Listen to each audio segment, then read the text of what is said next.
আমি বাজাচ্ছিলাম, আমাকে ক্যামেরাতে দেখাই নাই, খুব দুঃখ পেয়েছিলাম। ও মন যদি হতো,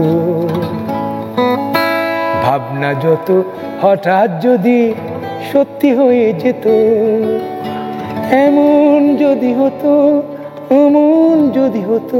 দুটো স্মৃতি শুনতে চাচ্ছি, একটি সুখের আর একটি দুঃখের। বান্ডেল থাকলে প্রতি সেনমানিতে টাকা বাঁচবে। বিকাশ সেনমানি বান্ডিল কিনে জিতুন প্রতি লেনদেনে। তবে দুটোই হতে হবে সাংস্কৃতিক জীবনের সঙ্গে জড়িত।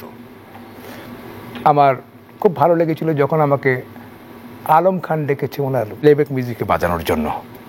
তো that was a great joy for me, বুঝছেন, যে আমি একটা ছোটো মানুষ, তখন 15-16 বছর বয়স হবে, আর এত বড় বড় শিল্পীর সাথে বাজাবো, এইটা একটা জয় ছিল। আর দুঃখ ছিল, আমরা বহু আগে একবার বিটিভিতে একটা প্রোগ্রাম করেছিলাম, আজম ভাইয়ের প্রোগ্রাম, আমি বাজাচ্ছিলাম, আমাকে ক্যামেরাতে দেখাই নাই, খুব দুঃখ পেয়েছিলাম। এটা দুঃখ?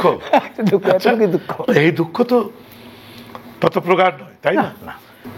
আসলে আমি তো ওভাবে প্রফেশনালি গান করি না, আমার যখন, আর আমি এত গান করিও না, খুব কম করি। যে গানগুলি আমি বুঝি যেটা হৃদয়ে লাগবে, আমাকে ভালো লাগতে হবে আমার গান, সেই গানগুলি করি, অন্যথা আমি গান করি না।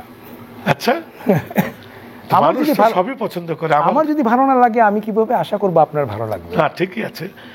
আচ্ছা, হয়ে যাক না আজকে তোমার পছন্দের একটা, আচ্ছা, অনেক গান, কয়েকটা কলি শুনি।